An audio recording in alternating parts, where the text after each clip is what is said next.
Bem, muito bom dia. Vamos iniciar a conversa para este painel. Portanto, bem-vindos a esta conferência promovida pela Transparência e Integridade. É com grande prazer que aqui estou para participar neste debate e nesta mesa redonda dedicada ao tema Estado da Arte do Business Integrity e do ESG em Portugal. Bem, apresentando os nossos oradores. Tenho à minha esquerda o José Miguel Peçanha, que é Executive Board Member and Chief Risk Officer do Millennium BCP, Mafalda Sarmento, Diretora de Sustentabilidade da Universidade Católica, Fernanda Dias, Diretora-Geral das Atividades Económicas no Ministério da Economia.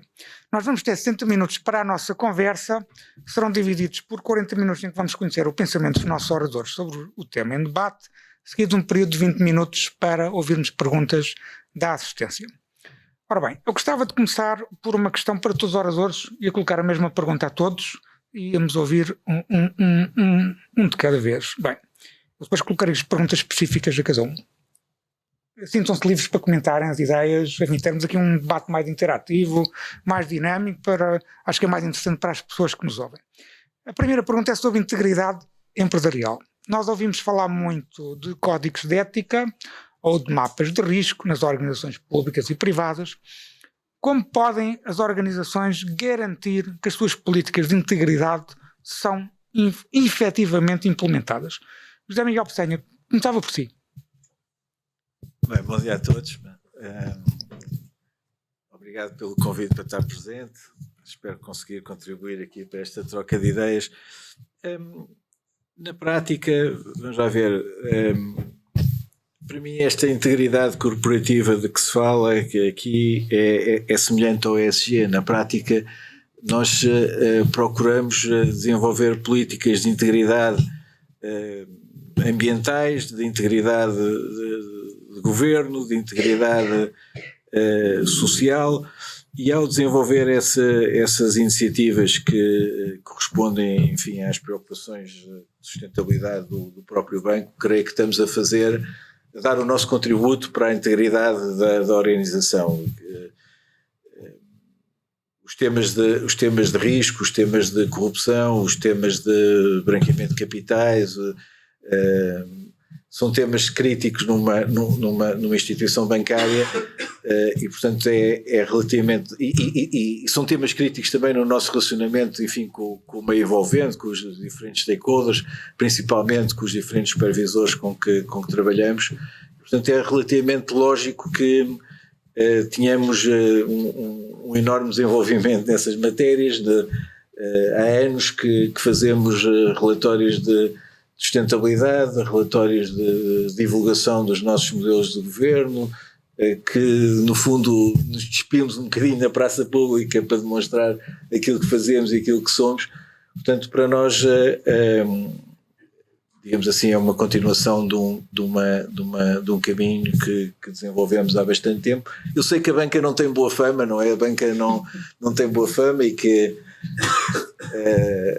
há sempre razões para se queixarem da banca, mas a banca faz o seu papel. A banca de há 20 anos atrás não é exatamente a mesma coisa que a banca de hoje em dia, e o caminho desenvolvido é certamente mais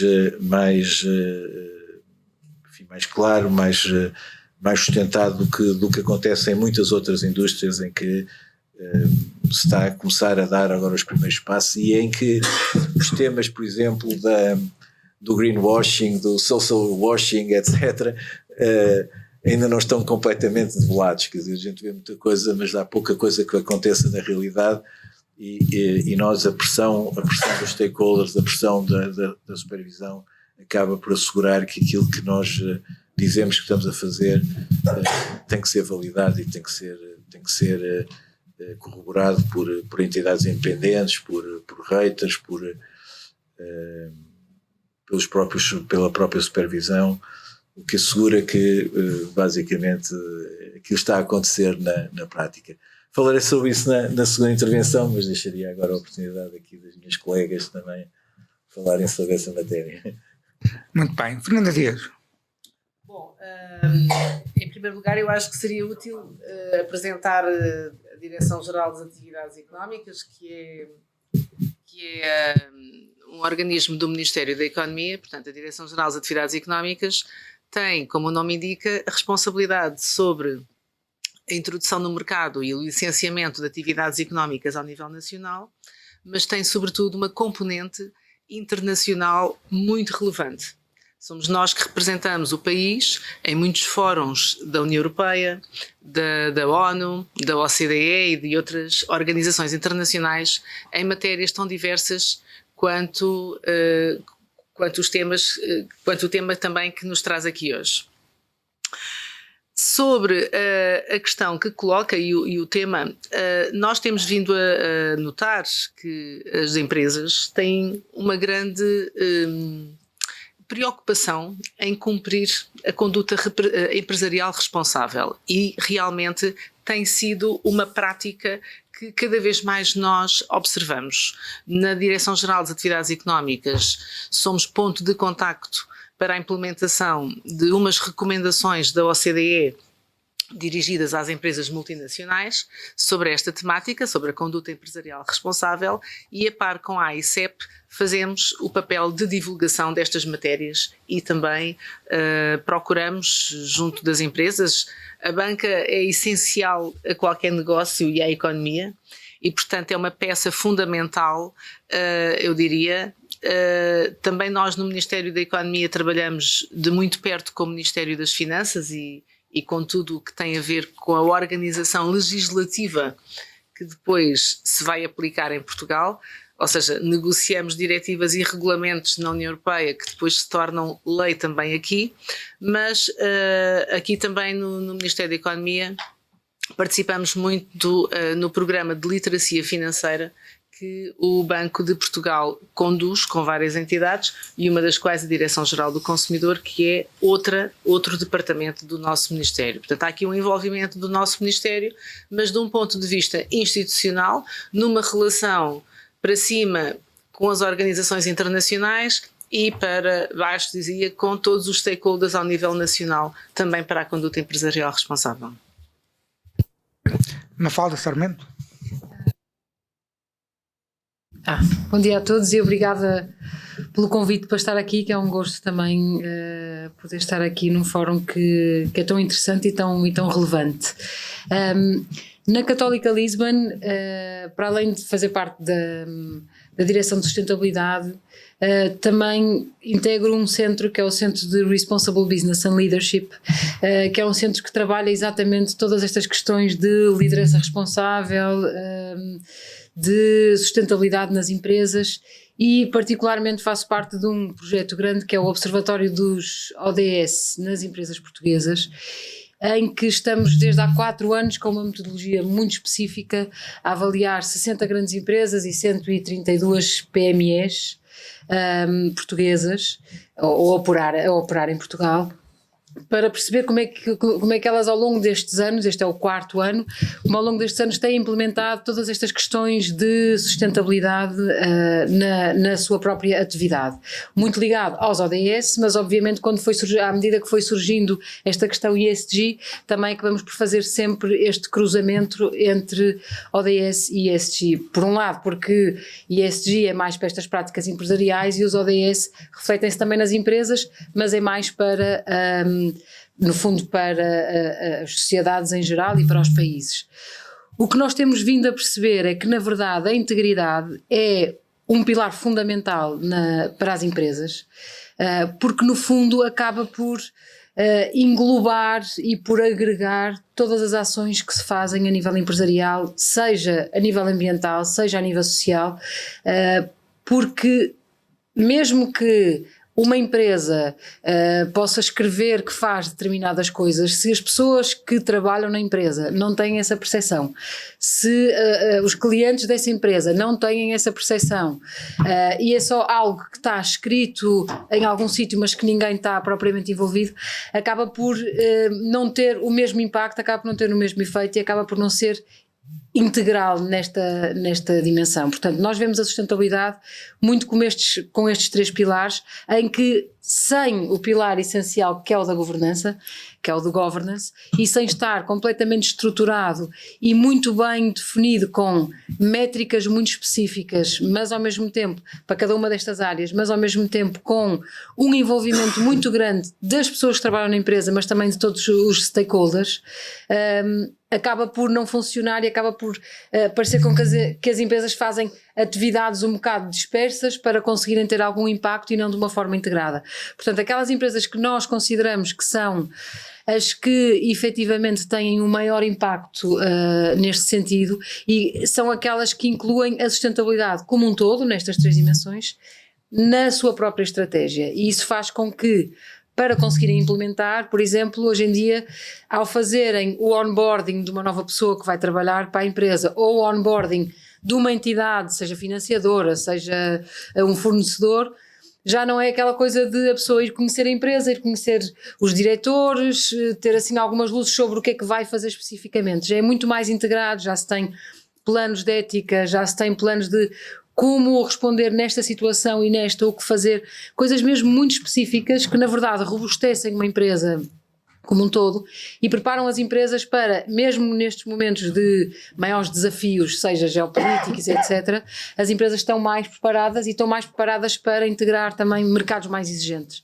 E no fundo temos visto muitas empresas adotarem estas práticas de integridade, mas a verem como um todo, ou seja, de uma forma mais holística, mas a envolverem realmente e a terem um compromisso real de cada um dos membros e, por exemplo, a medição de KPIs, a medição de performance de uma pessoa numa empresa. Muitas das empresas já não fazem só com aqueles objetivos específicos de trabalho, mais específicos da área em que a pessoa trabalha, mas já englobam outro tipo de matérias e muitas delas têm a ver exatamente com, desde a convivência com as outras pessoas, desde da forma ética como gerem alguns dos seus desafios. Enfim, já começa a haver uma avaliação também de uma parte que engloba um pouco de soft skills, mas também desta parte mais ética fundamental, para que na tomada de decisão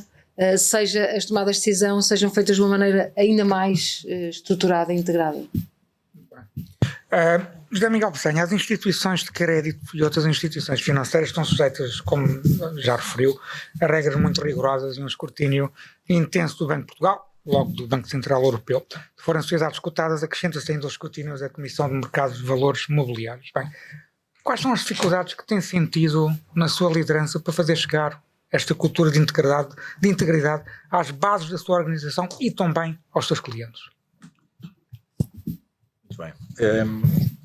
Eu acho que a principal dificuldade que um banco hoje tem neste domínio é conjugar os diferentes papéis que vamos assumindo em toda esta temática, digamos assim. Existem umas expectativas sobre o papel dos bancos nestes domínios que é um bocadinho inesperada para nós e que nós sentimos que é um bocadinho injusta, de alguma forma, mas já lá vamos. O primeiro é que nós somos uma empresa, obviamente, uma empresa cotada, uma empresa regulada, uma empresa que quer ter lucros, e portanto em todos os nossos domínios de atuação há um tema de sustentabilidade como se fôssemos uma empresa de indústria automóvel ou de outro setor qualquer. Portanto, esse papel é tipicamente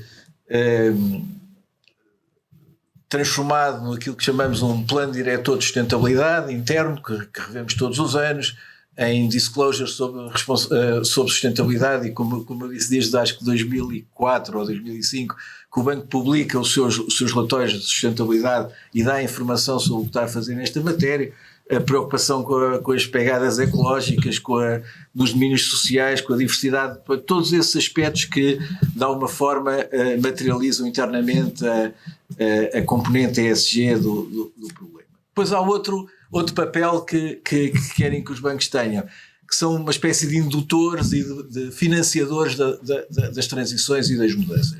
Portanto, os bancos têm uma capacidade financiar, que vai para além, obviamente, da disponibilidade de dinheiros públicos que existem para o fazer, e quando se olha para a frente e que se olha para os desafios que existem, sente-se que há aqui uma necessidade de financiamento brutal. Ela está estimada a vários bis ou tris que são apontados como essas necessidades de financiamento, e o banco tem que desenvolver aí o seu caminho, o seu papel de promover essa transição. E como é que nós fazemos isso? Basicamente, criando produtos que sejam, que atraiam, digamos assim, que sejam atrativos nos caminhos de transição que é preciso fazer. Fazemos isso também definindo nós próprios uma espécie de planos de transição para as nossas carteiras de crédito, para os nossos investimentos, para as nossas carteiras de obrigações, em que o que queremos é atingir determinados níveis de intensidade carbónica alinhados com os acordos de Paris, etc. Portanto, temos isso divulgado publicamente, quais são as nossas métricas, quais são os nossos targets para 2030, e setor a setor sabemos quais são as emissões de cada uma das empresas que estamos a financiar, e queremos ajustar, digamos assim, a composição do nosso portfólio de crédito a esse caminho e esses targets que queremos definir. Portanto, é um processo relativamente complexo, porque obriga, numa fase inicial, perceber exatamente onde estamos. E onde estamos ainda hoje é uma coisa que mais ou menos conhecemos, mas ninguém conhece muito bem.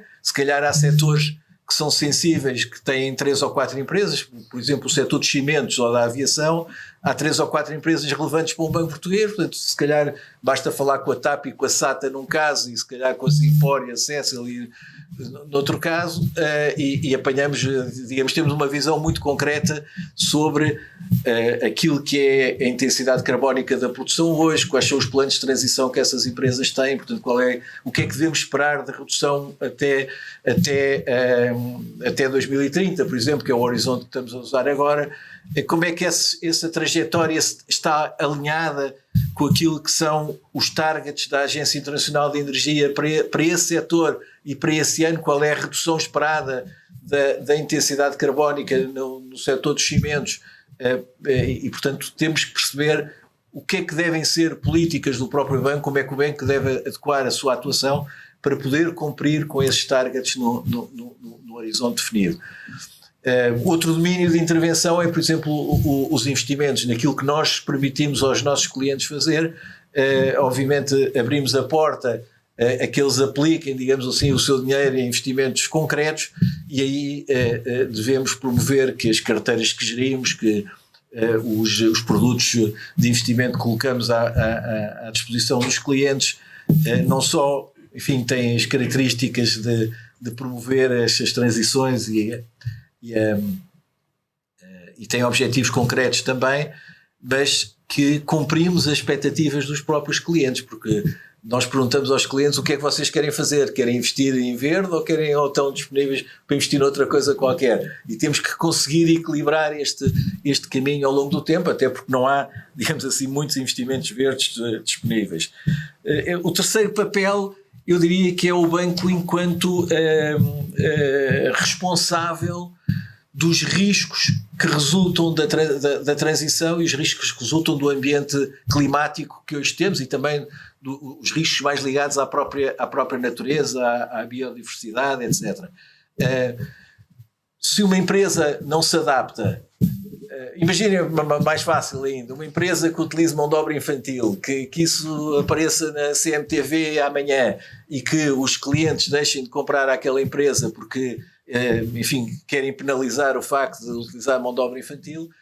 Se eu tenho um crédito dado a essa empresa, eu tenho que perceber que isto é um risco acrescido. Portanto, eu tenho que compreender exatamente onde é que as empresas estão, quais são os riscos que emergem dessa situação atual, das transições que vão assumir também, porque não é só uma empresa que emprega mão de obra infantil, uma empresa que tem ambições de redução carbónica e que para reduzir a intensidade carbónica tem que fazer um investimento brutal num novo forno, numa nova fábrica, cria depois uma tensão financeira, uma tensão mais que nós estamos mais habituados a lidar, que gera riscos de crédito parecidos com aqueles que nós já hoje que desde sempre analisamos, mas aqui com um fator diferente. Este tema dos riscos climáticos funciona para nós não como uma espécie de um risco interno da nossa organização. Eu não tenho, na minha taxonomia de riscos, não tenho um risco, não há o risco de crédito, o risco de mercado, o risco não sei o quê, e o risco climático, isso não existe. O que nós tratamos é estes riscos climáticos como uma espécie de fator que influencia os riscos internos. Influencia os riscos de crédito, como eu acabei de escrever com alguns exemplos. Influencia os riscos operacionais, sobretudo via riscos físicos, não é? As instalações, riscos até de ações em tribunal, enfim, todo um conjunto de temas que se manifestarão internamente como aquilo que nós chamamos de risco operacional. E portanto, da mesma maneira que olhamos para o banco e olhamos para os riscos do banco lá para a frente a tentar perceber para onde é que caminhamos, considerando, por exemplo, os riscos macroeconómicos, são relativamente óbvios, não é? O desemprego, o crescimento económico, os riscos geopolíticos, relativamente óbvio. Também incluímos os riscos de transição nesta medição e nesta detecção dos riscos preocupantes e começamos a levar isto em consideração até nas decisões individuais de crédito. Ou seja, nós avaliamos os clientes do ponto de vista financeiro, como sempre fizemos, damos um rating aos clientes. Esse rating hoje é influenciado por fatores ESG para nós percebermos o que é que cada empresa está a fazer para se adaptar, que esforço que tensões é que estão a ser criadas em torno daquela empresa porque não se adaptou, ou porque se adaptou depressa demais, ou porque não tem meios financeiros para se adaptar, que tensões é que estão a ser criadas e que impacto é que isso tem nos riscos que fazemos. Portanto, esse caminho é um caminho de quase análise individual das empresas, esbarra muito no tema dos dados, não é? Porque as empresas não sabem muito bem o que é que vão responder. Nós estamos a trabalhar nisso, estamos a pedir à CIBS que faça um esforço digamos, cooperativo de recolha de informação das empresas segundo o mesmo modo para toda a banca, e portanto estamos a simplificar de alguma forma o relacionamento nestes domínios das empresas com os bancos, mas de forma a que cada vez mais nos chegue a informação. Nós gostávamos, por exemplo, de ter produtos de crédito à habitação que fossem em função da eficiência energética, que levassem em consideração a eficiência energética dos edifícios, porque sabemos que daqui a 5, 6, 10 anos, não sabemos quando, vai ser mais difícil transacionar um edifício de baixa eficiência energética. Mas hoje em dia a informação que temos ainda é muito reduzida, e Portugal é dos países da Europa onde há mais informação sobre eficiência energética, onde há mais certificação energética, mas numa carteira que tem 30 anos, para metade da carteira essa informação não existe ainda, nunca fomos obrigados a tê-la. Portanto, todos estes caminhos, estes diferentes papéis do banco criam aqui umas tensões que são difíceis de gerir. Portanto, e para responder mais concretamente à sua questão, quando nos pedem para ser uma empresa, digamos, responsável, uma empresa, digamos, sustentável, ao mesmo tempo nos dizem, vocês têm que financiar aqui a transição, metam-se nisso, apoiem, criem produtos, vão dar crédito a quem quer fazer projetos, etc. Mas depois veio o Banco Central Europeu criar uma tensão enorme ao nível dos riscos que esta transição vai gerar. Nós temos aqui uma dificuldade em nos entender em que é que isto deve resultar. E essa é talvez, hoje em dia, neste domínio, este equilíbrio entre estes três papéis é talvez o o aspecto mais complicado que temos de decidir. Mas olha, E que já agora e que o nosso Conselho de Administração tem um papel bastante importante. Temos uma comissão de ética e governo societário e sustentabilidade, comissões de risco, obviamente, que tentam ponderar estes aspectos e chegarmos aqui a um bom equilíbrio entre estes três papéis que descrevi. já tive o prazer de ver num processo o trabalho da Comissão de Ética do BCP e por acaso foi um ótimo trabalho. Mas olha que o perigo de aparecer no Observador ou no Expresso é bastante, se calhar, mais intenso do que aparecer na CMTV. Mas pronto, isso é uma opinião de jornalista. Talvez, mas vê-se mais O perigo reputacional deve ser um bocadinho mais intenso. Bem, mas Fernando Dias, deixa-me fazer uma pergunta. Ainda há pouco falava da ligação e da responsabilidade que o Ministério da Economia tem na ligação com as empresas nesta política de integridade. Pode-nos dar um bocadinho, 2 ou 3 exemplos concretos de como o Ministério da Economia tem ajudado as empresas a reforçar esta política de integridade? Com certeza. Eu achei interessante ouvir falar aqui o orador precedente sobre a palavra equilíbrio, e disse-o várias vezes. E realmente nós também no Ministério queremos ter um equilíbrio, porque nós temos que ter empresas, nós somos o Ministério das Empresas, o atual Ministro da Economia farta-se dizer esta expressão. Tem uma boa experiência profissional o atual Ministro. É verdade, ele tem uma boa experiência profissional e está muito relacionado com as empresas. Também já esteve no Millennium. É por isso. Mas então, o Ministério tem que ter aqui, por um lado, nós queremos ter empresas a trabalhar. Se lhes vamos solicitar ou impor fardos legislativos ou por outra via que as sufocam e elas não conseguem cumprir, também não é bom. Portanto, o Ministério da Economia também tem aqui um importante papel de manter o equilíbrio das empresas. Aqui nós trabalhamos muito.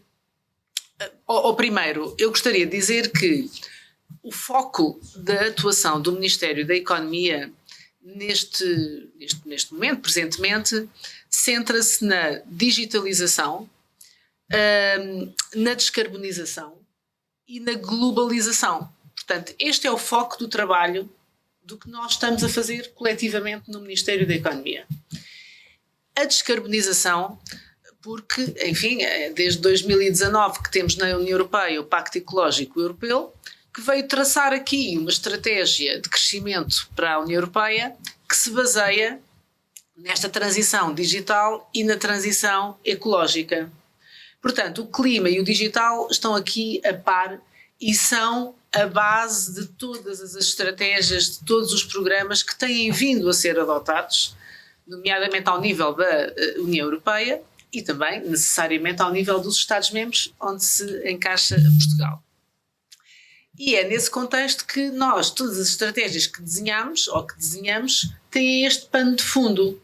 Tanto o plano de recuperação e resiliência, que também aqui estamos a executar, e o Ministério da Economia tem aqui vários projetos, várias medidas que estamos a desenvolver financiadas por este dinheiro europeu e que se traduz no plano de recuperação e de resiliência no Ministério da Economia, por exemplo. Queria exemplos concretos. Nós temos umas medidas emblemáticas que são as agendas mobilizadoras para a indústria. E o que é que vêm trazer estas agendas mobilizadoras para a indústria de novidade? Vêm colocar em cooperação as empresas umas com as outras, o que é importante e se calhar antes não se fazia tanto. Para terem o dinheiro, elas vão ter que cumprir toda uma série de critérios de compliance que está no contexto do que eu estava há pouco a dizer, a descarbonização, a digitalização, a globalização. Portanto, elas vão ter que cumprir no desenvolvimento dessas agendas, que são projetos muito desafiantes. Por exemplo, estive há algum tempo a visitar a Fusion Fuel, que está a produzir umas células para hidrogénio a partir de uma célula que eles produzem, que pode vir a ser alimentada por água ou por energia solar, e depois sai hidrogénio do outro lado. Isto é um exemplo concreto. Nós, na aplicação deste dinheiro nestas agendas mobilizadoras, temos o cuidado de que o acompanhamento que se faz, elas tenham que cumprir toda uma série de critérios de compliance que vão ao encontro de critérios ambientais, sociais e também de conduta de governação. Mas aqui nós, na Direção-Geral das Atividades Económicas, como eu há pouco referi, temos muitos contactos com empresas e com associações que vêm ter connosco e nos dizem assim: estamos preocupados porque as nossas empresas, que são maioritariamente PMEs, não sabem como devem agir para cumprir os critérios de conduta empresarial responsável na sua cadeia do abastecimento ou daí para a frente. Portanto, a nossa dificuldade e o que nós estamos a tentar colaborar com as empresas é exatamente ajudá-las nesse desenho da sua atuação no mercado, sendo que nós notamos que as próprias empresas querem muito cumprir estes critérios. Portanto, já não é algo que é desconhecido das empresas, da grande maioria. A dificuldade delas é a aplicação na prática e se estão a fazer certo. Então, o que nós fazemos? Nós recebemos as empresas, as associações empresariais e trabalhamos com elas de modo a transmitir o que vem nas recomendações da OCDE e que dirigem-se às multinacionais, mas que se aplicam a todas as empresas. E também, recentemente, participámos na negociação de 2 diretivas, que isso sim é lei e que vai tornar-se lei. As diretivas são recentes. É a diretiva relativa ao reporte da sustentabilidade das empresas. É uma diretiva que vai obrigar, quando ela estiver em vigor, quer dizer, ela já entrou em vigor, mas quando se aplicar, ela vai obrigar as empresas a fazer nos seus relatórios financeiros uma série de reporte de tudo o que compra, fazer a rastreabilidade da cadeia dos seus fornecedores e transmitir nos seus reportes exatamente essa informação. E depois também uma outra diretiva mais recente, que é a do dever de diligência das empresas em matéria de sustentabilidade. E esta diretiva tem estado a causar aqui muitas dúvidas. Nós estamos ao nível do Governo no trabalho de transposição dessa diretiva. Vai ter que se criar autoridades que fiscalizem que as empresas de facto estão a reportar informações que são corretas e certas, e isso não sabemos ainda, não estamos nos trabalhos de transposição, não sabemos quem é que vai ter esse papel e como é que, na verdade, vai agir para cumprir esse papel. Portanto, ainda não sabemos, é uma dúvida. Nós, na Direção-Geral das Atividades Económicas, também fazemos a aplicação ou contribuímos para a aplicação de alguns dos ODS.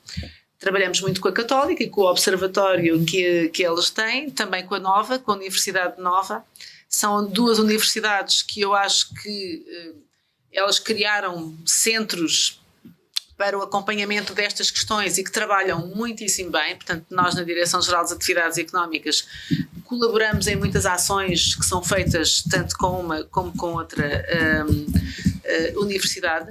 Mas depois também temos um outro exemplo concreto que eu gostaria de deixar aqui, e que são as empresas que vêm ter connosco e dizem-nos em alguma da nossa atividade de licenciamento, porque nós na Direção-Geral fazemos o licenciamento de alguns produtos e temos uma atividade que somos nós em Portugal que atribuímos o rótulo ecológico da União Europeia. O rótulo ecológico da União Europeia é um sistema que existe desde 1992, portanto, imaginem, muito antes destas discussões do ESG ou da sustentabilidade. Portanto, ele existe desde 1992. E nessa altura, traduz-se numa decisão e mais recentemente é um regulamento de 2010. E aplicamos esse regulamento. Ou seja, há categorias de produtos e de serviços que, se passarem no crivo na análise que a equipa que nós temos na Direção-Geral com esta matéria faz, elas no fim vão ter atribuído o rótulo ecológico ao seu produto ou ao seu serviço. Isso significa, por exemplo, num hotel, Um hotel pode se candidatar ao rótulo ecológico da União Europeia. Ele, para ter esse rótulo, tem que ter um sistema de reciclagem própria.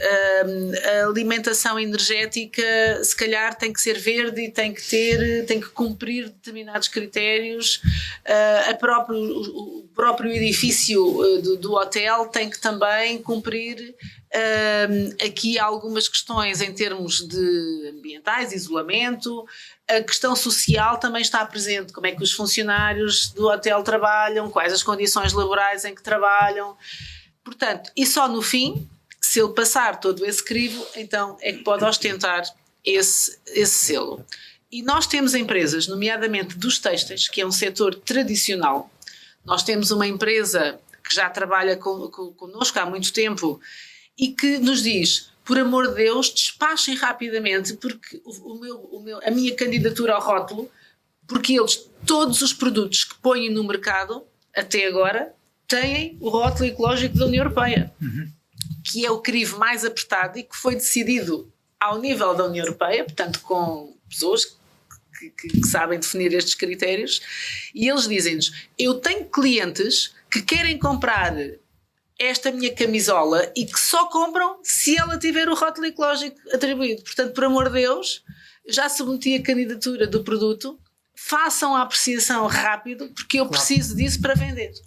E isso é um trabalho que nós também fazemos, a par com as empresas, é um exemplo concreto de que elas estão no caminho, elas querem cumprir e já o fazem, e as mais pequenas encontram esta dificuldade em cumprir que, neste casaco, sei lá, pode ter sido produzido numa fábrica em Vila Nova de Famalicão, garantir que este botão não foi produzido na China com trabalho escravo. E elas dizem que para elas isso é muito difícil, esse reporte. E, na verdade, nós temos que ver como é que se consegue aplicar. Há pouco estávamos a falar do excesso de regulação e isso, por acaso, é um bom exemplo. É um bom exemplo. Temos só mais 7, 8 minutos. Fazia aqui mais uma pergunta à Mafalda e ao José Manuel Peçanha. Antes de passarmos à audiência, também era importante ouvir as perguntas da audiência. Mafalda, vamos falar de sustentabilidade ambiental. Em que medida é que a sustentabilidade ambiental pode ajudar a reforçar uma política de integridade numa empresa, e já agora se há formas de medir o impacto da integridade na rentabilidade numa determinada empresa? Sim, eu acho que são aqui duas questões. Cada vez mais nós temos visto, e principalmente no observatório, ou seja, neste observatório dos ODS nós fazemos uma avaliação, entrevistamos 60 grandes empresas e 132 PMEs, fazemos um questionário, avaliamos esse questionário e essa entrevista e depois vamos ler todos os relatórios de sustentabilidade daqueles que os lançam, não é? E as grandes empresas naturalmente já estão muito mais preparadas para isto, até porque com esta nova diretiva a partir do próximo ano vai ser mesmo obrigatório este reporte. As PMEs não têm esta obrigatoriedade, mas muitas delas já se começam a preparar também, e porque fazem parte da cadeia de valor das grandes empresas, e as grandes empresas não podem operar com pequenas e médias que não cumpram determinados critérios, e portanto isto tudo acaba por estar ligado e por ser uma enorme força aqui também, que no fundo leva a um ritmo mais rápido do que as PMEs às vezes até conseguem responder, mas muitas das PMEs até já se estão a organizar, porque são uma parte muito forte do nosso tecido empresarial, já se estão a organizar também neste sentido.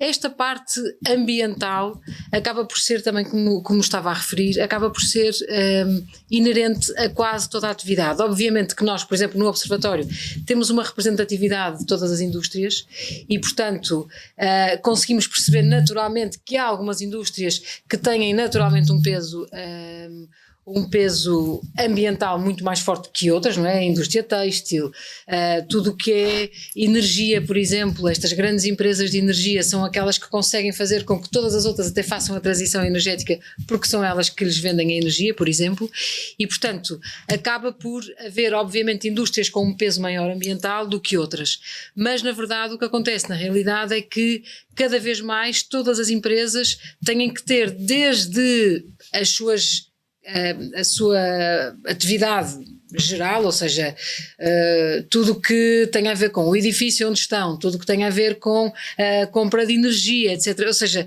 os fornecedores e etc. Desde da parte que tem um peso maior até à parte mais micro, que tem a ver com o trabalho no dia-a-dia, como é que o trabalhador se desloca para a empresa, como é que se a empresa usa muito plástico ou não no dia-a-dia, seja nas cantinas, seja nas garrafas reutilizáveis, etc.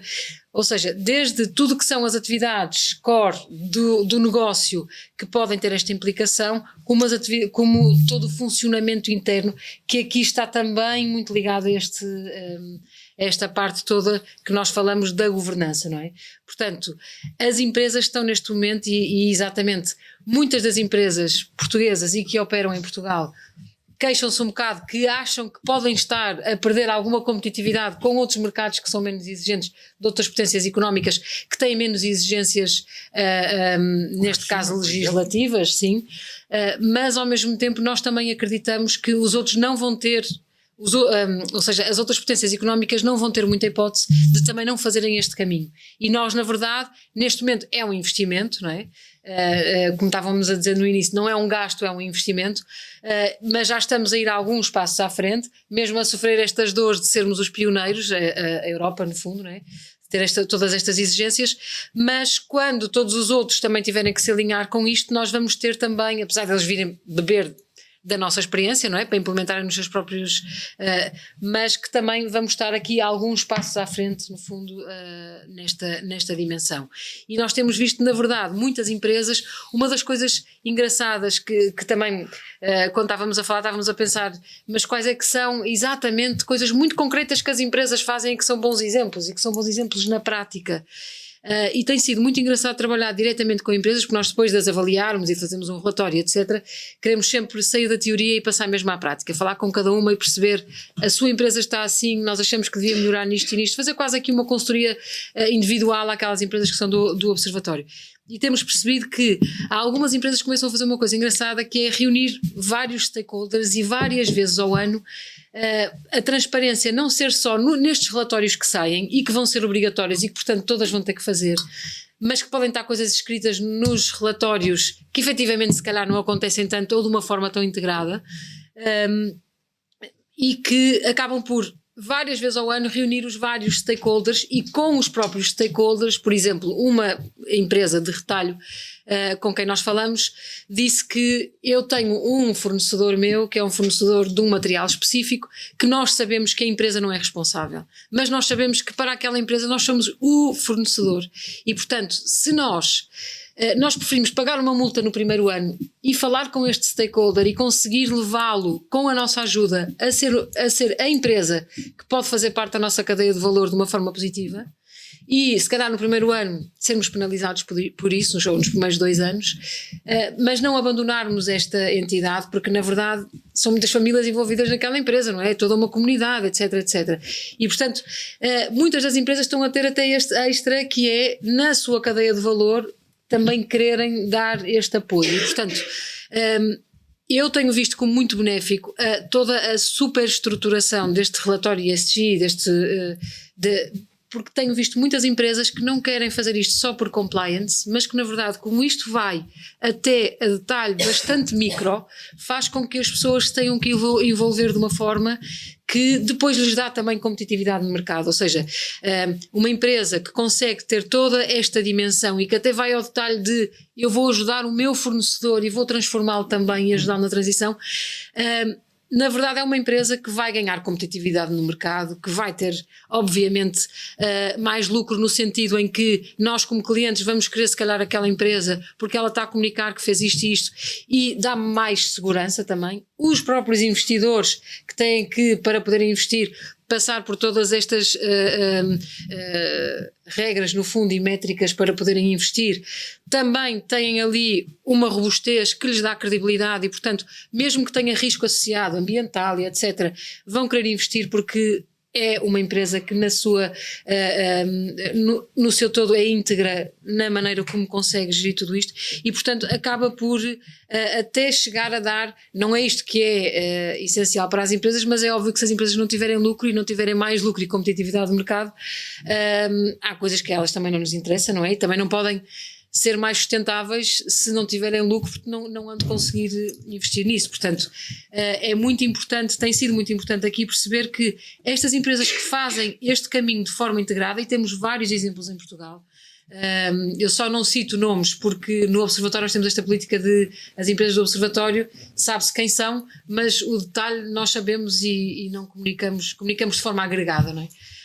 E temos visto muitas a fazer este caminho e na verdade é muito bom este fórum por perceber que aqui em Portugal vão encontrar muito boas práticas e conseguir potencializá-las ainda mais, principalmente para estas PMEs que têm estruturas às vezes um bocadinho mais familiares, não é? E ótimo, mas que não têm nem sequer estrutura física, claro, para conseguirem fazer esta transição. Muito bem.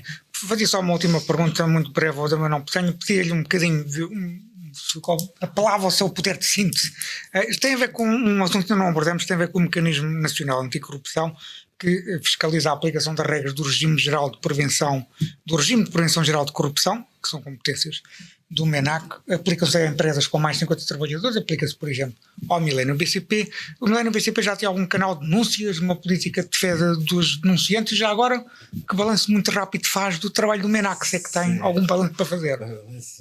Mas, de facto, tivemos que nos adaptar, digamos, às novas regras, também no domínio da corrupção, e o banco hoje divulga publicamente, até é relativamente fácil ir ao nosso site e ver o que é que está escrito, um relatório sobre a prevenção da corrupção, sobre o sistema de controle interno adaptado a estes riscos e aquilo que fazemos nesse domínio. Portanto, uma boa, digamos, fonte de informação sobre aquilo que está a ser feito. Para fazer esse relatório tivemos que apreciar os riscos de corrupção nos diferentes áreas de atuação do banco e perceber em cada uma delas estamos a fazer, digamos assim, o controle correto. O tema da política de comunicação de irregularidades também é público, também os canais estão divulgados, asseguramos que há uma leitura independente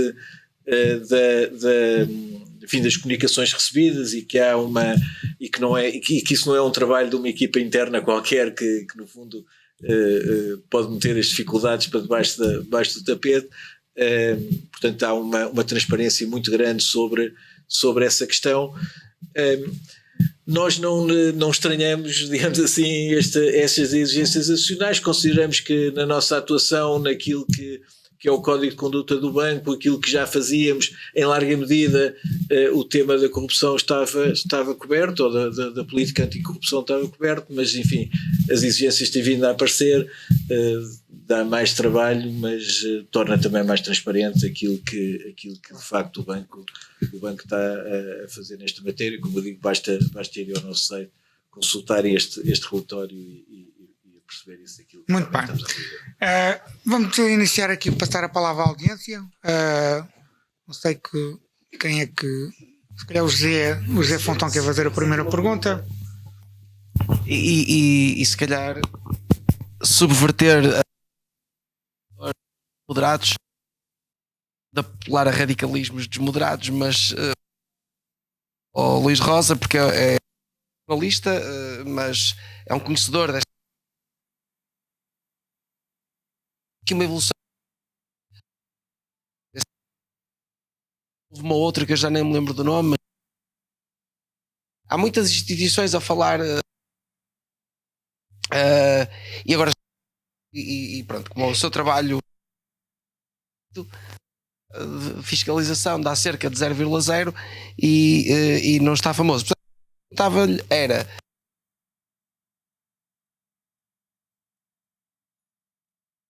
chegar ao lado.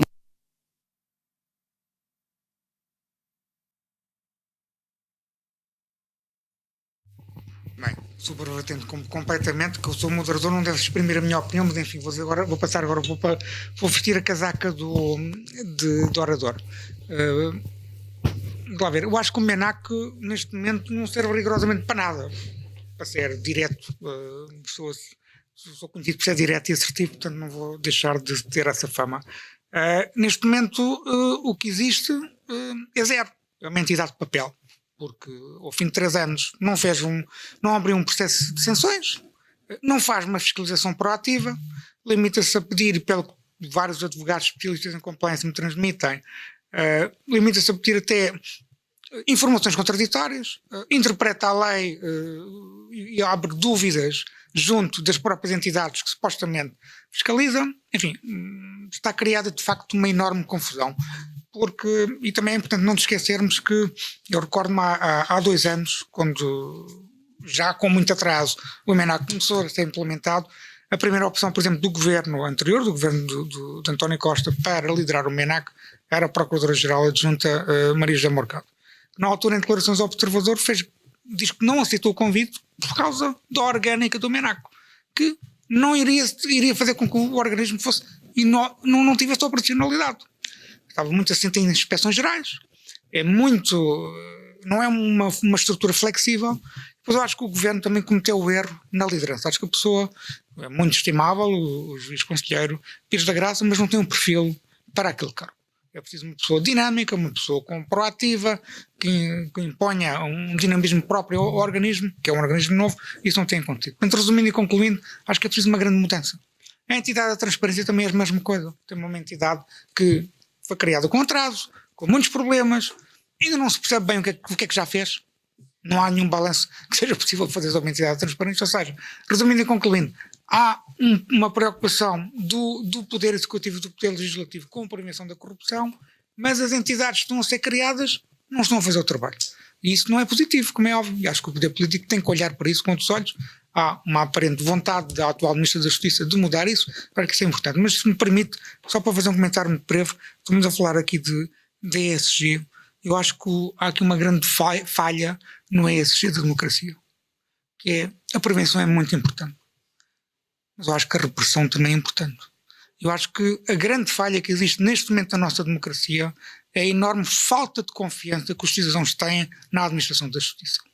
Esse pilar do ESG da democracia está a falhar claramente, porque se os cidadãos não têm confiança na justiça, não vão ter automaticamente confiança na democracia.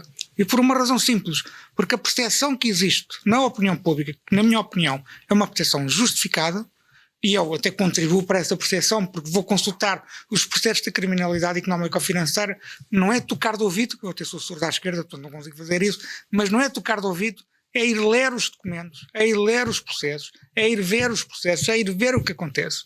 E o que acontece é uma coisa simples, como a Operação Marquês está a provar a exaustão a toda a opinião pública. É cá, de facto, uma justiça para ricos, uma justiça para pobres. E a percepção que as pessoas têm está correta. Existe isso de facto. Há um acesso diferenciado ao direito consoante o poder económico e social do arguido. Isso é terrível para a democracia. É terrível. Porque cria uma percepção de que não há uma igualdade na aplicação da lei. E o poder político não está a ter a sensibilidade que deveria ter para enfrentar este problema de frente. Está a deixar que os populistas, seja na extrema-direita, seja na extrema-esquerda, ganhem com isso, capitalizem essa questão. E esse, na minha opinião, é o grande problema. Nós podemos ter um MENAC, podemos ter a entidade da transparência, pode ser tudo fantástico, mas se a justiça falha, e se as pessoas percebem que a justiça não está a ser aplicada da mesma forma, não há democracia, não há Estado de Direito. E as pessoas vão entrar dos populistas, que têm esse discurso fácil. É terrível que os democratas, os verdadeiros democratas, que são muitos, graças a Deus somos a maioria, não percebem isso.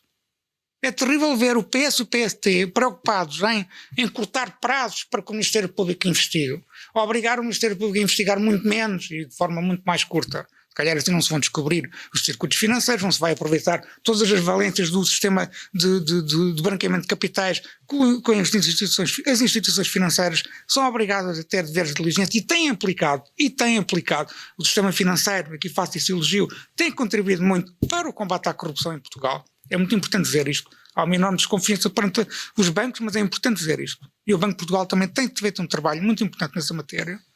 E, portanto, resumindo e concluindo, a prevenção é fundamental.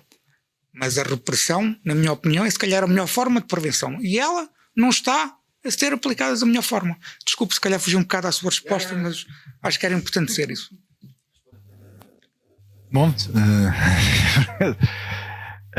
o Menac é sempre uma grande história. Eu gostaria de fazer aqui uma pergunta, mas eu sou membro da Transparência Internacional, mas também exerço um cargo na área de risco da banca, portanto, e portanto eu percebo bem o que eu disse e gostaria de falar, apesar de ser uma pergunta muito direta ao Zé Miguel Peçanha, penso que também é aplicável às duas outras duas oradoras. Tem a ver com o seguinte: falou-se muito aqui da componente environmental, mas falou-se pouco do social governance, da componente do management. E um pouco não há uma cultura de integridade se as próprias estruturas das organizações, quem lidera as organizações, não tiver uma cultura de integridade quase e de ética na sua base e na sua essência de trabalho. E nós temos aqui tradicionalmente com a noção de que as nossas empresas é tudo do desenrasca, do amiguismo, do compradeu, assim que se faz negócios em Portugal, e que é também muitas familiares, etc. E a cultura tem vindo a mudar muito nos últimos anos.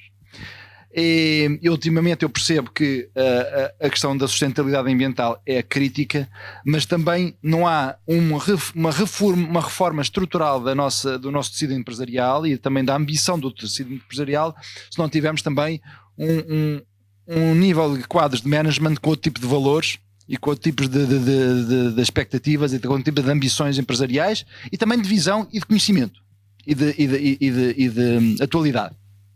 Já não vai lá com a receita antiga, penso eu. Quer dizer, quando se fala em internacionalização com a receita antiga, parece-me que há aqui um paradoxo. E portanto aqui, nomeadamente na banca, hoje tem que fazer a julgar e criar modelos de rating, etc., para julgar os seus clientes, etc. Como é que o BCP avalia, ou pretende avaliar no futuro, a valorizar a componente dos valores de management, da integridade, das práticas de gestão da organização como algo positivo na valorização do score do cliente, do rating do cliente, e até que ponto também isso é valorizado nos programas nacionais? Falou-se há pouco, digitalização sem bom management é transformar fotocópias em PDFs. Portanto, e tudo isto tem a ver com capacidades, competências, ambição, visão e práticas de mercado que são cada vez mais melhor julgadas. E é essa parte que também a sustentabilidade vem um pouco com isso, é a consciência social de que a própria empresa é mais do que aquele seu circuito acionista, é um stakeholder mais vasto, tem que deixar legado societário. E nessa componente, como é que isso também é valorizado nos packages do PRR e do desenvolvimento das empresas, e até que ponto em Portugal, como é que nos beneficiamos e onde é que devíamos ter alguns benchmarks relativamente a esta dimensão? Senha, mas também se depois quiserem comentar. Mas eu começo aqui pelo lado da banca, obviamente. Acho que adiciona imenso ver a opinião sobre outros pontos de vista.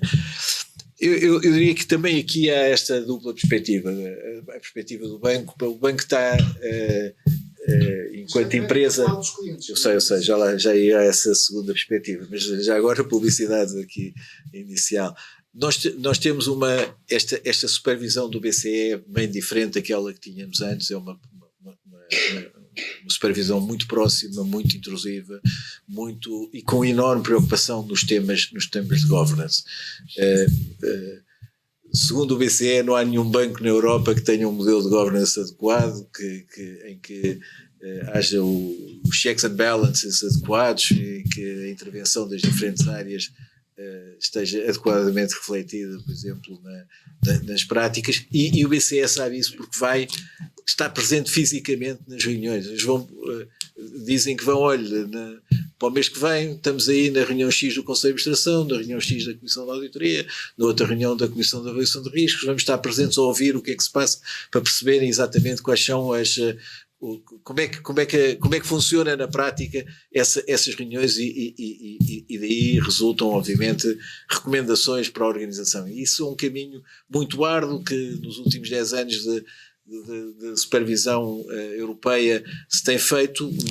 Ninguém está ainda no estado em que que o BCE considera desejável, mas é um caminho importante de credibilização das organizações e dos meios de governo dessas mesmas organizações. E depois há o tema das empresas.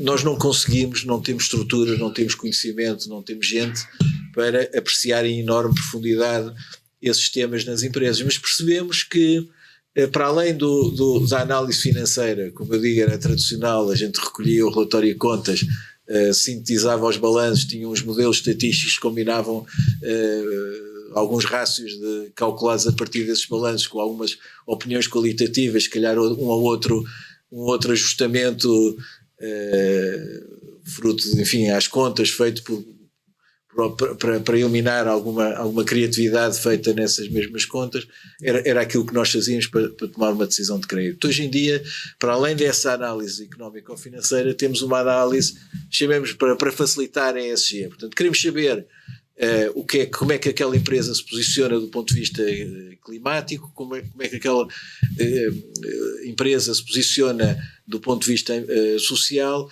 e como é que aquela empresa é governada. Das primeiras coisas que queremos saber quando apoiamos, imagine, um projeto de promoção imobiliária, é quem são os promotores. Quem são os promotores, o que é que eles fazem, qual é a experiência que têm, qual é a experiência que nós temos com eles, apesar de muitas vezes aquele projeto se pagar a si próprio, digamos assim, a influência, o dinheiro que vem de cima não é propriamente a principal fonte de financiamento, é a venda do imóvel, mas num projeto desse tipo, mesmo assim, nós queremos saber qual é a credibilidade dos promotores. E tentar usar essa informação para influenciar a visão do cliente é um passo que estamos a dar. Já hoje fazemos uma espécie de um override ao rating financeiro com esta componente, se houver, digamos assim, indícios de uma situação que requer uma atenção especial. E, portanto, estamos a começar a juntar a informação, a pôr toda essa componente, enfim, se calhar ainda a um nível um bocadinho superficial, que vem da ausência de negative news, quer dizer, juntamos ali o que é possível, a leitura dos relatórios de sustentabilidade,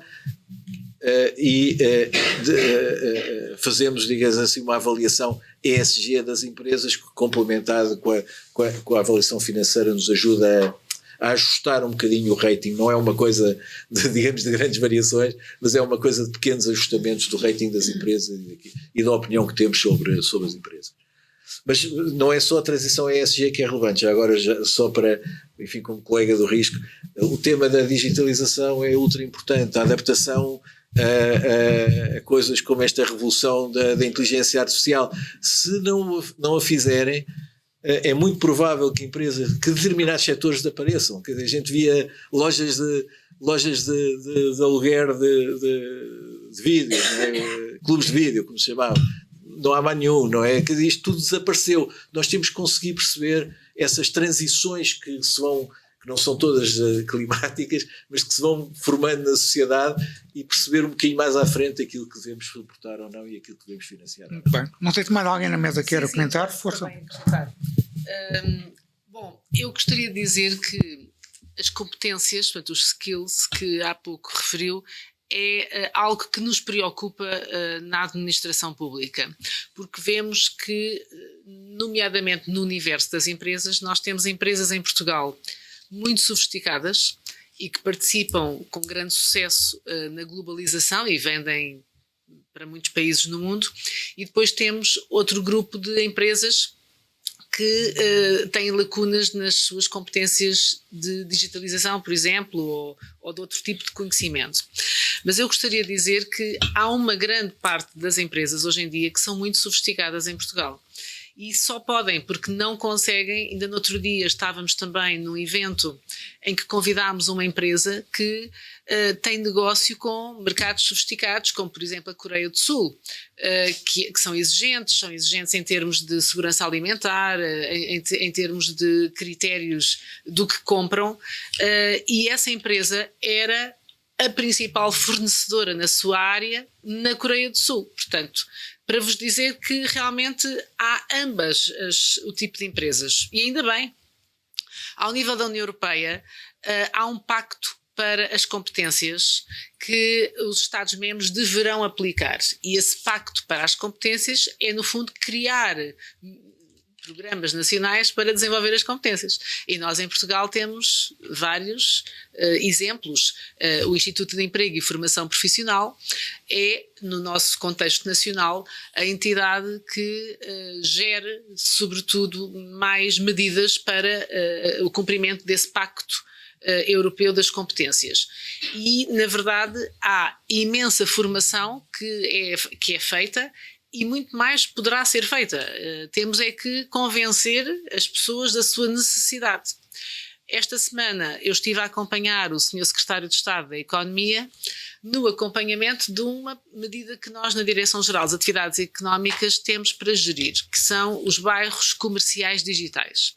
No âmbito do PRR, a DGAE, portanto a Direção-Geral de Atividades Económicas, é responsável por implementar uma medida que é esta, bairros comerciais digitais. No fundo, é a criação de cerca de 95 bairros, que são centros comerciais a céu aberto.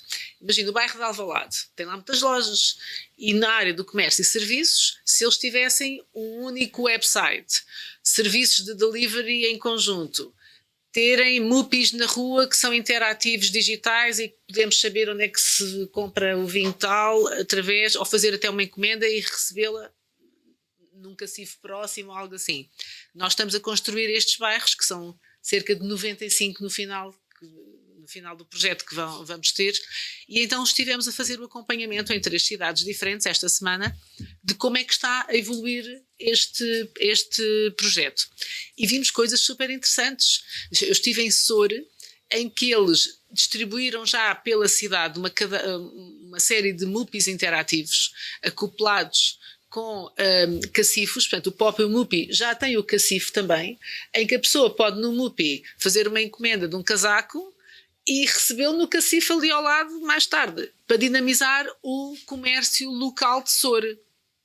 E isto replica-se noutros bairros, portanto são 95 no total. Isto para vos dizer que há setores como estes do comércio mais tradicional, que se calhar não estão ainda com tantas competências, mas há muitos projetos para desenvolver essas competências. Mas nós temos é que ser, as pessoas têm que ser proativas, e isso acho que a nossa escola incute pouco esta ideia de empreendedorismo desde o início, e cabe-nos a cada um de nós individualmente, mas não seja na nossa família, promover com os nossos filhos esse empreendedorismo desde muito cedo.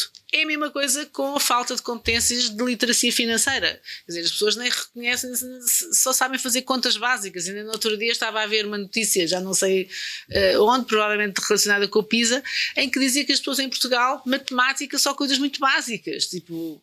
E isso é que nós temos vários projetos que estão, e programas, o Ministério da Educação e o Ensino Superior fazem isso, mas na verdade compete-nos a cada um de nós não nos demitirmos também dessa responsabilidade, quanto mais não seja no universo que nós tocamos. Que é o que eu gostaria mais de dizer. No PRR também temos majorações que são aplicadas aos projetos, portanto vão receber mais dinheiro se cumprirem, ou se o projeto previr critérios de sustentabilidade, de sociais, que outros ao lado, por exemplo, já vão fazer sem ter esses critérios tão desenvolvidos. Portanto, nós vamos majorar na apreciação do projeto que é apresentado para financiamento do PRR, majoramos determinados comportamentos que os promotores desses projetos dizem que querem fazer.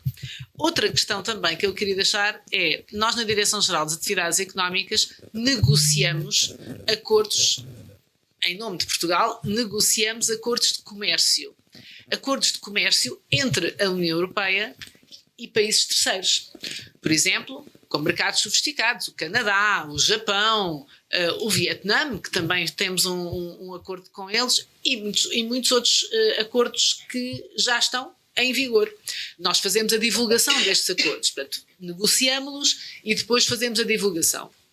Nos últimos anos, a negociação dos acordos de comércio da União Europeia assentam em critérios de sustentabilidade. E isso tem cada vez mais, ou seja, nós para fazer negócio com as empresas do Vietnã, se elas não cumprirem os nossos critérios de sustentabilidade da União Europeia, não é possível venderem para cá, sequer.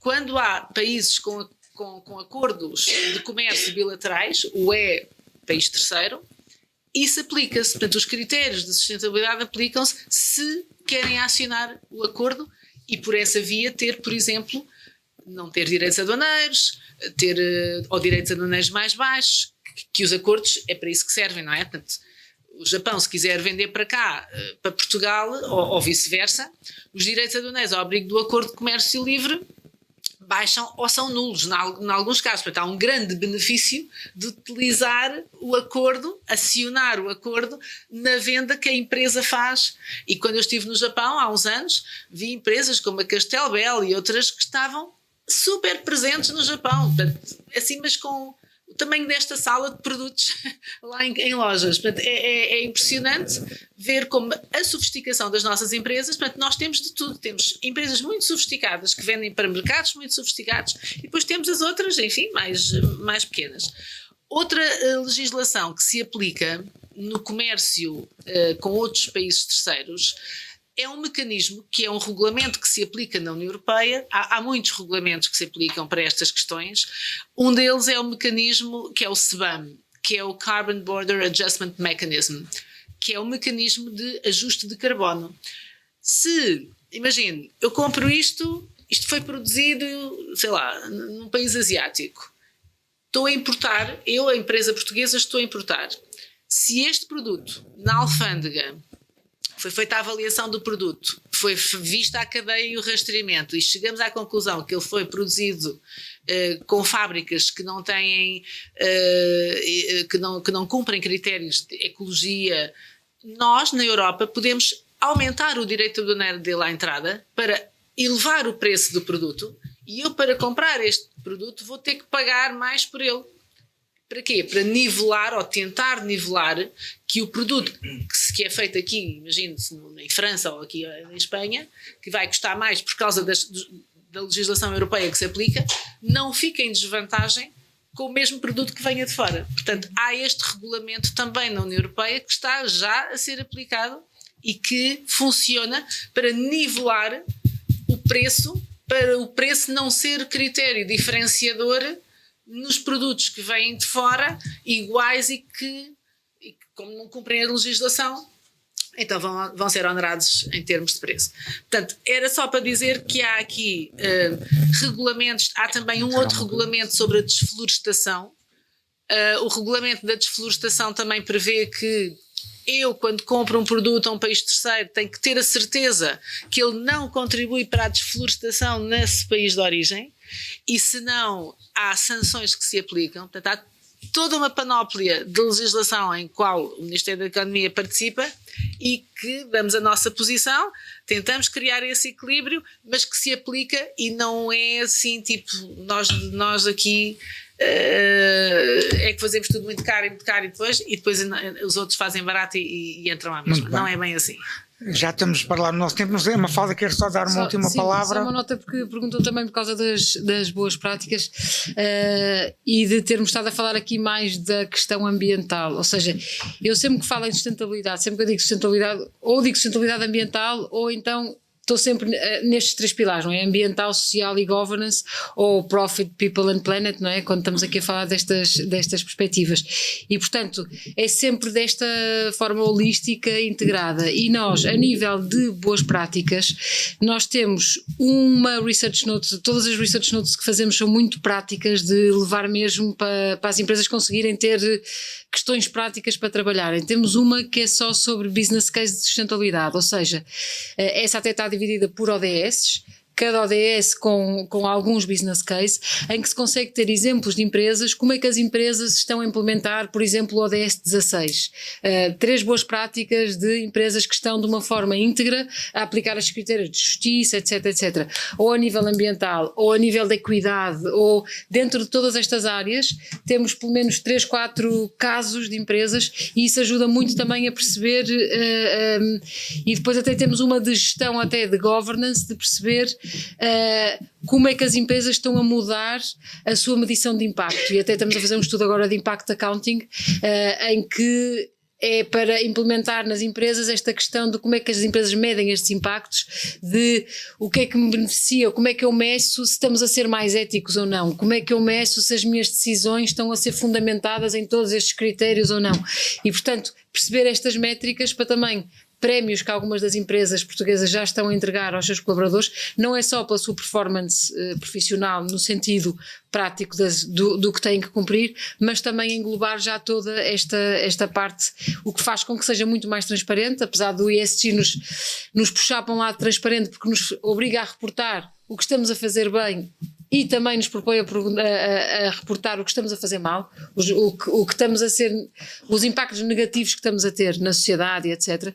Porque na análise de dupla materialidade somos obrigados a medir isso também e, portanto, esta transparência também é muito importante porque nos faz revelar aqui as várias dimensões, mas nós temos exatamente estes casos de estudo que temos escrito, muito simples e muito práticos e sempre com vários links, etc., que podem, na verdade, ajudar outras empresas também a implementarem estas práticas, a terem estes exemplos. Muito bem. Bem, não temos tempo para mais perguntas. Agradeço imenso a vossa colaboração. Eu chamo a professora Margarida Armando para encerrar. Não deixem de pensar que podem ficar ou sair quem tiver que sair, mas podem ficar. Eu vou ser muito rápida portanto, eu sei que o José Pessanha tem que sair, obrigado Pessanha, mas agradeço imenso. Obrigado a todos. E agradecemos imenso a presença. Eu vou, até porque nestas coisas, quando se tem espaço para falar, às vezes estraga-se o que foi dito e não é essa a minha intenção. Eu acho que nós tivemos aqui uma manhã, acabámos o Festival da Transparência com um tema, o Business Integrity, integridade no negócio, que é um tema que não é comum, digamos, não tem sido comum na nossa agenda, mas que a TI Portugal faz questão de colocar na agenda, através, nomeadamente, do projeto da criação do Business Integrity Forum, e aproveito para agradecer não só às instituições e entidades que estiveram nas mesas, mas também à representante da Delta que deu o cumprimento, que digamos que assumiu já o compromisso também com o Fórum e que é uma empresa de referência, a doutora Ana Damião. E obviamente agradecer a todos por estarem aqui. E eu diria só que porque é que para nós é importante esta agenda? É importante porque, sem perder de vista de modo nenhum que as políticas públicas, os responsáveis públicos, nos 3 pilares de um Estado de Direito, e aqui para nós a questão da democracia é muito cara, e a questão da justiça, do poder executivo e do poder legislativo e da responsabilidade que têm com tudo o que é a transparência e a integridade e a luta contra a corrupção, que é, digamos, a nossa luta de TI internacional e a luta também, obviamente, da TI Portugal. Sem prejuízo disso, nós temos consciência que uma cultura de transparência não se faz só, ou digamos, há aqui um envolvente que estes 3 pilares servem, que é a sociedade. E a sociedade, na sociedade, digamos, não usando estrangeirismos, uns atores fundamentais são as empresas, os consumidores, é no fundo toda a área económica que está também envolvida. É claro, portanto, business integrity, integridade no negócio, é naturalmente tudo aquilo que sempre se falou e se fala quando se fala na integridade na justiça, na democracia, etc. É incontornável que hoje business integrity, integridade do negócio, para além dos cumprimentos de regulamentares, legislativos, obviamente, e do respeito por tudo aquilo que está na lei, é incontornável que é mais do que isso, uma questão ética, onde as dimensões da sustentabilidade, e sustentabilidade é agora também uma palavra muito usada, enfim, um chavão, ou seja, as dimensões daquilo, tudo o que é a gestão do negócio do ponto de vista do planeta, do ambiente, das responsabilidades do contrato social entre as pessoas e sobretudo da governação, eu digo sobretudo é meu, não é? Porque de facto as lideranças públicas ou privadas e o compromisso que têm com as questões da transparência e da ética são fundamentais, não pode ser tirado, portanto estes ESGs não estão inequivocamente dentro do âmbito da integridade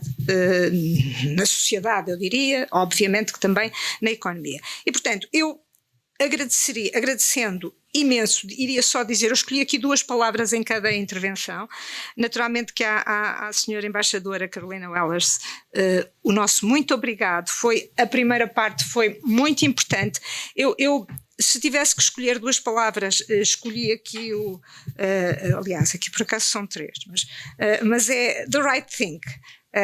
Doing the right thing, de resto também esteve nas palavras iniciais do Fontão, e doing the right thing que nos exemplificou, quer através daquelas pequenas frases, pequenas sentenças que ouvimos regularmente e que é o que nos justifica mal aquilo que não deve ser feito, não é? E foi lapidar, a dar aqui um conjunto de sentenças que todos nós ouvimos, se calhar algumas até dissemos, não é? E que têm que ser alertas, mas também a questão, portanto foi desde aí até à questão de dizer a certa altura, como disse, que a corrupção é um dos maiores desafios do momento no contexto que a Europa vive. E isso é claramente importante, não porque gostemos de andar com palavras como corrupção na agenda, mas pelo que isso significa e pelo que isso significa do ponto de vista da condução dos destinos da Europa, do nosso país e das instituições e da sociedade.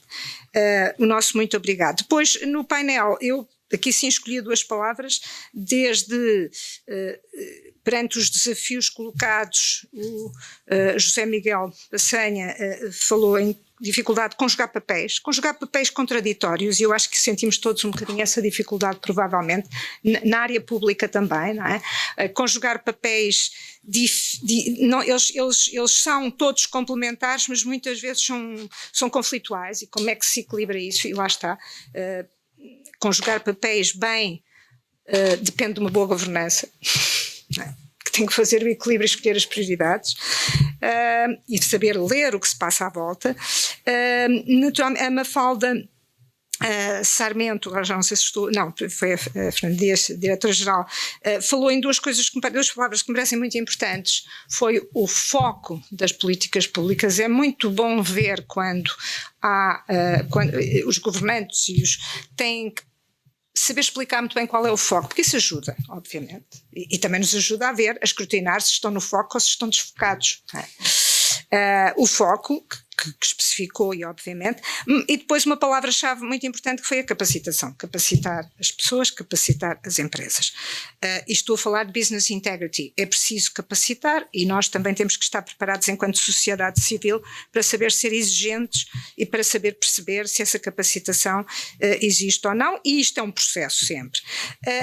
A Mafalda Sarmento, eu escolhi aqui duas palavras, a questão da competitividade, ou seja, do observatório e de tudo o que significa, e portanto a ideia de que as empresas, por um lado tendo que responder aos ESGs, têm que fazê-lo de uma forma competitiva, mas os ESGs são também eles um fator motor para a competitividade, numa perspectiva, mesmo que não seja no imediato, onde têm maiores pesos, mas no futuro, e obviamente que a sustentabilidade tem um médio e longo prazo associado, temos é que conseguir chegar lá e portanto resolver e responder no mundo complicado em que estamos, saber conseguir passar este futuro, este presente.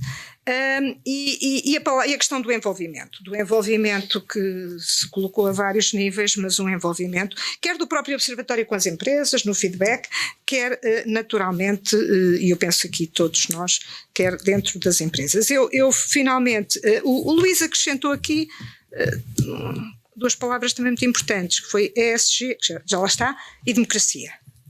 É de facto a questão da democracia tal como como a vivemos e como a sentimos, é fundamental. Não é? Esta ideia de poderes claros, independentes e uma sociedade forte a escrutinar, a ser atenta, a exercer o seu direito de voto ativamente e, portanto, a dar legitimidade ao poder legislativo e executivo, mas também a conseguir ir acompanhando e lendo e não se demitindo depois do voto, em constantemente estar presente, e só dessa forma é que acho que todos melhoramos, é sendo questionados.